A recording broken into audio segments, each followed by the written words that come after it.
Well, Concho Valley, while these conditions are pretty normal and calm, let's talk about this meteorologically because it's some pretty fascinating conditions going on when we're talking about record heat all across the west while they're seeing some of that severe weather off towards the east coast. And here in the Concho Valley, we're pretty much around that standard cooling rate right now, along with those standard heating rates. We have a pretty beautiful sunset right now, and we're looking at the temperature change over the last 24 hours. You hear me talk about it all the time, but we saw a good 30-degree run up into those triple digits, if not fighting to get up there, which is already the fascinating portion of this when we're talking about dropping down near those lower 70s, if not those upper 60s right now, and then warming up and struggling to get up there while we cool off pretty gently into those 80s, but those winds are really starting to pick up under this high pressure. We're looking at the temperatures right now across the entire Concho Valley, 85 in San Angelo. Take a good look. Everybody else is dropping into those 70s, if not those lower 80s pretty quickly right now. Earlier this week, everybody was holding on to those 90s, so this high pressure definitely weakening right now. I had 10 degrees earlier across the entire region, but things have cooled off so fast with those high winds picking up from the south right now. It's going to be 83 in Sterling City, if not 79 down there in Junction,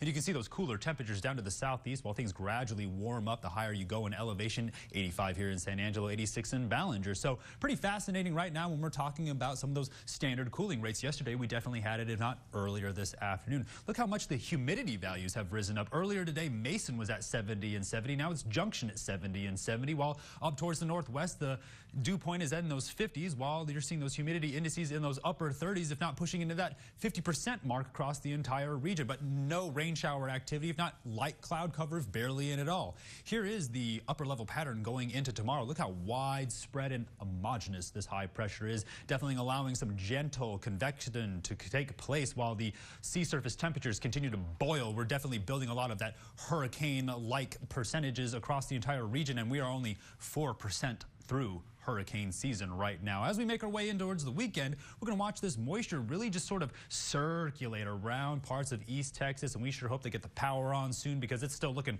pretty hot, at least off towards East Texas. Pretty beautiful here in the Concho Valley. Well, they're going to continue to deal with sweltering heat and monsoonal seasons and flash floods off towards the west coast, and things are only going to get worse from there when we're talking about the severe weather outlook. Today, they saw a confirmed tornado up there in Montana. When we talk about some of the severe weather conditions they see in Arizona, they saw 118 degrees along with a dust storm today, where we're still seeing some of those severe thunderstorm watches and warnings still being issued for the Dakotas, if not some of that flash flooding finally expire for parts of Arizona and New Mexico, while you're still seeing that strong southwesterly flow. But you can see the high pressure circulating and forming that boundary layer just south of the Concho Valley off towards the east coast. That strong moisture finally pushing off towards the east, where Beryl is finally put to bed, and thankfully things are quieting down, but about to heat back up for them across the entire east coast, where they could set more records right behind it. In fact, areas across the Rocky Mountains right now still setting records for record-setting heat. Right now, the Futurecast is going to show you where that boundary layer is going to push in by Saturday afternoon. Look where this rain shower activity stays to the north, and it remains there for a couple of days. But check out these winds and clouds. That's that boundary layer we're talking about. That could potentially cool us off by the end of next weekend once that high pressure finally weakens and pushes out of the area. So tonight, we're down into those 70s. We're almost there right now, if not getting a little bit cooler with those higher winds than tomorrow.